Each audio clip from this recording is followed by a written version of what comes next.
ажилтны тархи болсон Ханчжоу хотоор.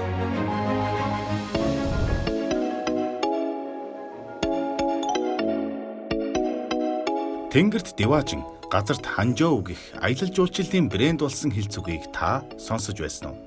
Хятадын зүүн өмнөд хэсэгт байрлах Ханчжоу хот нь үдсгэлэнт байгаль, өнертний түүх соёлын өлгийн нутаг гэдгээрээ алдартай хот учир дэлхийд нэр алдарн ийм төгссөн байдаг.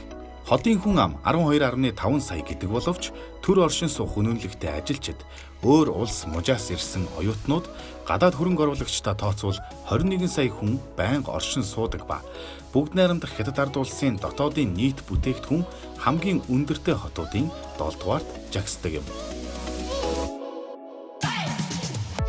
Ханчжоу хот нь 5000 гаруй жилийн түүхтэй эртний соёл иргэншлийн өлгийн нутаг бөгөөд 13 дугаар зуунд өмнөд Сүн улсын нийслэл байсан түүхт хот юм. Харин сүүлийн 10 гаруй жил орчин үеийн ухаалаг хот болж хурдцтай хөгжиж, өдгөө технологи, инновацийн хот болоод байна.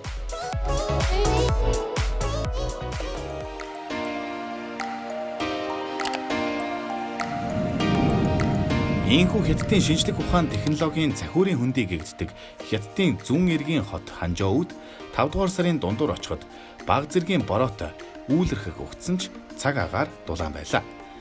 Бидний зорж ирсэн гол шалтгаан бол Ханчжоу хотын үйлдвэрлэл технологийн парк байгуулсан арга туршлага, стратеги, инновац, төлөвлөлт гэх мэт ноу-хауг судлах, хэрхэн сүүлийн 20 жилийн дотор аж үйлдвэрлэл технологиг хурдцтай хөгжүүлж чадсныг нь шинжлэх ухаан, инновацийн уурга тарих гэгддэг гол цэгээс нь судлах байсан юм а.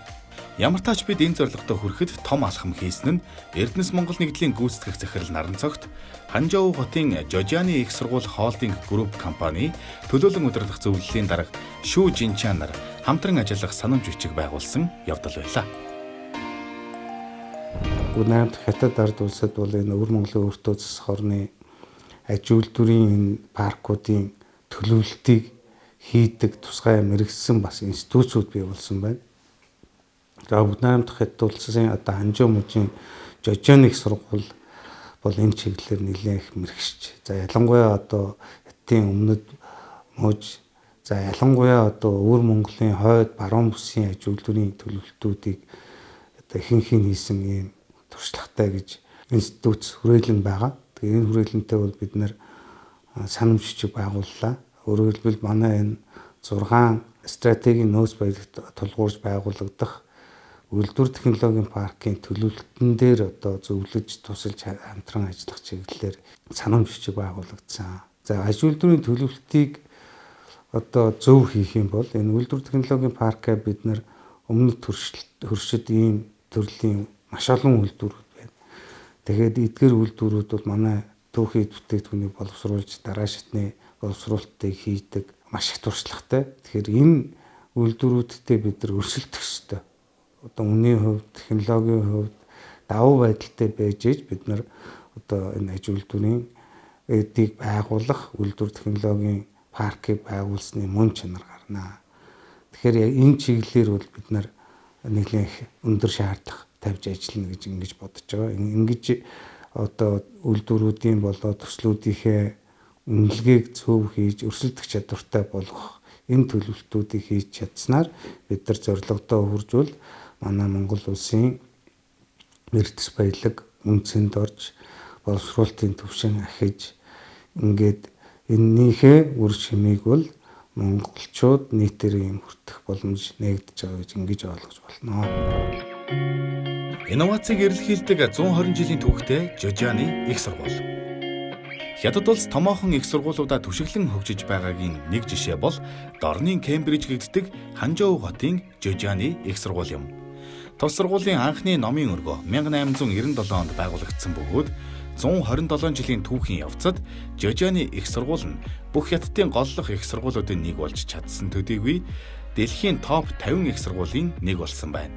Инновацийн эрэлт хэмээх хүрээтэй энэ сургууль 7 том салбар сургуультай ба өндөр зэрэглэлийн эрдэмтэн доктор, профессор, судлаачидтай бөгөөд академичдын тоогоороо бүх Хятадын эхний 3 сургуулийн нэгт тооцогдож, шинжлэх ухаан, аж үйлдвэрлэлийн салбарын хөгжилд бүхий л анхаарлаа хандуулж, олон зуун төсөл хэрэгжүүлж байгаа нь тус сургуулийн музей хабуудтай танилцах үеэр харагдаж байлаа. Жожооны төлөвлөлт судалгааны хүрээлэн. Жожооны их сургуулийн хотхонд байрлах бас нэгэн чухал газар бол хот хөдөөгийн төлөвлөлт, зураг төслийн хүрээлэн. Энэ хүрээлэн нь аж үйлдвэрийн паркийн бүс байгуулах ажлын төлөвлөлт, зураг төслийг гаргадаг газар юм а. Сургуулаа бодвол харьцангуй хойно буюу 1994 онд байгуулагдсан. Мэргэжсэн 500 гаруй инженертэй энэ хүрээлэн Жожооны их сургууль холдинг группийн харьяанд үйл ажиллагаагаа явуулдаг. Энэхүү хүрээлэнгээ чухал гэж тодтогсон нь учиртай. Аливаа том төсөл сайн төлөвлөлт зураг төсөлгүйгээр үр дүнд хүрдэггүй. Тэгвэл аж үйлдвэрийн парк, дэд бүтэц, боомт, хот хөдөөгийн төлөвлөлт, инженерийн зураг төсөл, технологи хөгжүүлэлтээр улсдаа нэгдүгээр зэрэглэлд багтдаг энэ хүрээлэнтэй Эрдэнэс Монгол нэгдэл үйлдвэрлэл технологийн парк байгуулах чиглэлд хамтарч ажиллах гарц нэгдсэн нь энэхүү томилолтын бас нэгэн онцлог үйл явдал байлаа. Хоёр талын хамтын ажиллагаа шат дараатай явагдана. Эхний ээлжинд шинжлэх ухаанч, алсыг харсан төлөвлөлт судалгааг хийх ёстой.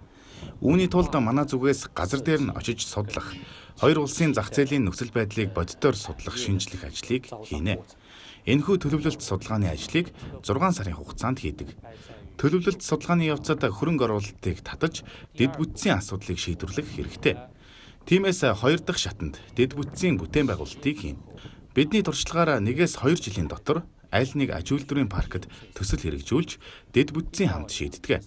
Ингээд 3-5 жилийн дараа анхны төлөвлөлтийн дүр зураг гарч, хөрөнгө оруулалт хийгдэж, үйлдвэр босдог. Ийм 3 шат дараатай байдаг. Хот хөдөөгийн төлөвлөлт зураг төслийн хүрээлэнгийн хэрэгжүүлсэн томоохон төслүүдээс онцлбол Баяннуур аймгийн ганц мод боомт дахь боловсруулах үйлдвэрлэлийн парк, Улаанхад хотын Юлунг аж үйлдвэрийн парк, Ухай хотын Нүүрс төрөгч багтай аж үйлдвэрийн парк, Алшаа аймгийн өндөр технологийн аж үйлдвэрийн хөгжлийн бүс, Шилэн гол аймгийн Баянхва эдийн засгийн хөгжлийн бүс, Ирээн хотын Хятад Монголын эдийн засгийн хамтын ажиллагааны бүс, Үлзий цагаан дэл уул боомтын төлөвлөлт, Шивээ хүрэн Сэхэ боомтын төлөвлөлт, Бичигт зүүн хатавч боомт төлөвлөлт, Ордос хотын Нисэх онгоцны буудлын логистикийн парк зэрэг 70 гаруй төслийн төлөвлөлтийг амжилттай хийжээ. Эндээс үзвэл Өвөр Монголын өөртөө засах орны аж үйлдвэрийн паркуудын төлөвлөлтийг хийж ирсэн нь хамтран ажиллахад түлхэц болохыг хоёр талын төлөөлөгчид энэ үеэр онцолж байсан юм а.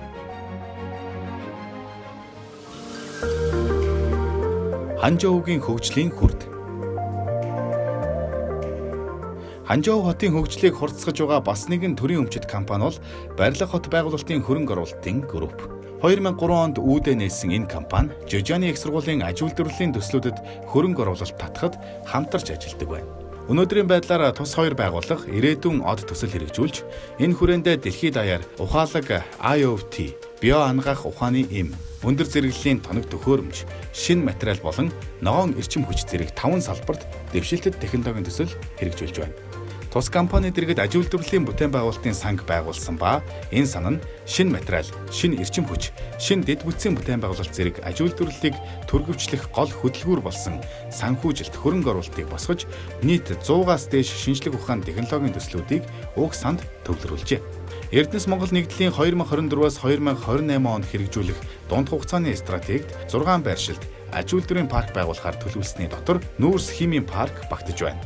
Тиймээс Ханжоу хотод байрлах Шанси Нүүрс химийн үйлдвэр групп компани үйл ажиллагаатай танилцлаа. Тус компани бүтцэд нийт 60 гаруй бүрэлдэхүүн компани байдаг ба 120 мянган ажилтан 720 гаруй тэрбум юаны хөрөнгөтэй хувьцаа гаргасан 5 компанитай байна. Тус компани нь эрчим хүч болон хагас боловсруулсан материалыг худалдан авах, нийлүүлэхээс эхлээд бэлэн бүтээгдэхүүн түгээх хүртэлх бүх үйлчилгээг үзүүлдэг бөгөөд энэ бизнесээрээ хэдийнэ дэлхийн зах зээлд гарчээ. Эрдэнэс Монгол нэгдэл Монгол улсад 6 байршилд үйлдвэр технологийн парк байгуулахар төлөвлөж байгаа. Зис хайлуулах цогцлборыг Эрдэнэт хотод, ган хайлуулах цогцлборыг Дарханд, за Жонш гүнзгий боловсруулах цогцлборыг Бор өндөр, Кокс химийн цогцлборыг 5 толгойд, за Багнуурт Нүүрс химийн цогцлбор, хөдөлт барилгын материалын цогцлбор гэж 6 чиглэлээр одоо стратегийн чухал томоохон ашигт малтмлын ордууд, төрийн өмчийн аж ахуйн нэгжүүд тулгуурлаж үйлдвэр технологийн паркуудыг байгуулахар зорж байгаа.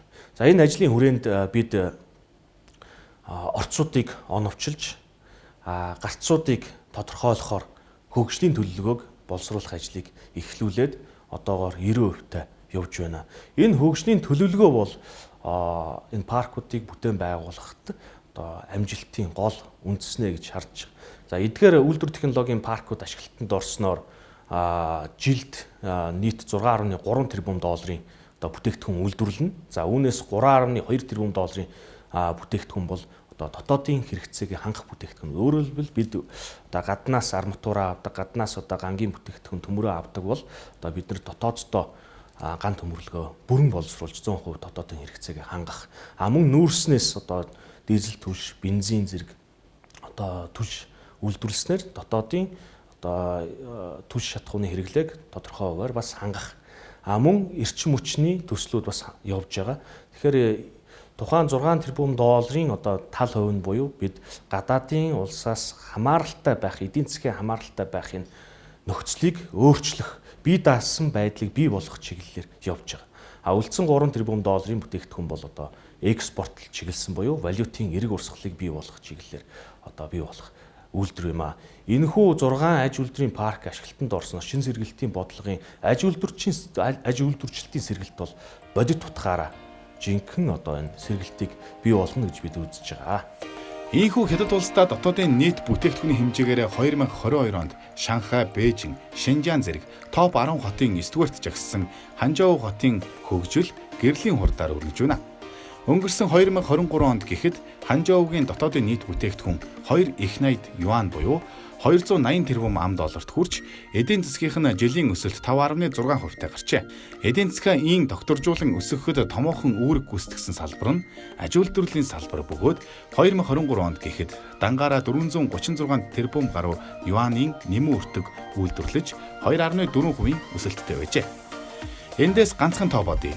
Аж үйлдвэрлэлийг тэргүүлэх чиглэлээ болгосон Ханчжоу хотын дотоодын нийт бүтээгдэхүүн 2023 онд 280 тэрбум $т хүрсэн. Үүнийг дундаж ханшаар 3400 төгрөгт хөрвүүлэн бодвол 952 их найд төгрөг болж байна. 952 их найд төгрөг гэдэг нь манайх шиг жилийн төсвийн тэнцвэржүүлсэн орлого нь 25 их найд төгрөгт хэмжигддэг улсад бүхэл бүтэн 38 жилийн төсвийн хэмжээ юм а. Тиймээс л том гүрнүүдийн аж үйлдвэрлэл хөгжсөн жишгээс суралцаж манай улс хөгжлийн жимээ зам болгох түүхэн хугацааны өмнө ирээд байна. Эрдэнэс Монгол нэгдэл үйлдвэр технологийн 6 парка одоо байгаа нөөц боломж дэд бүтцтэй тулгуурланд барьж байгуулан аж үйлдвэрийн гинжин хэлхээний суурийг оновчтой бий болгох замын зураг гаргасан. Энэ удаагийн Ханчжоу дахь томилолтын хамгийн том үр дүн бол өвөр Монголын өөртөө засах орны аж үйлдвэрийн паркуудын төлөвлөлтийг хийсэн хүрээлэнтэй хамтарч ажиллах эхлэл тавигдсан байгаа юм а. Цаашид санамж бичгийн хүрээнд 1-р аж үйлдвэр технологийн парк болон дэд бүтцийн төлөвлөлтийн чиглэлээр хамтрах туршлага судлах, 2-р үйлдвэр технологийн паркийг хөгжүүлэх хамтарсан судалгаа хийх, 3-р аж үйлдвэрийн паркуудад ажиллах хүний нөөцийг чадахжуулах, 4-р томоохон төслүүдээ бүгд найрамдах хятад ард улсын хөрөнгө оруулагчид болон банк санхүүгийн байгууллагад танилцуулах зэргээр ажиллах юм а. Манай улсын дараагийн 30 жилийн хөгжлийн гарц бол үйлдвэрлэл технологийн паркуудаа байгуулж уул уурхаагаас гарч байгаа бүтээгдэхүүнийг эцсийн шатанд боловсруулах.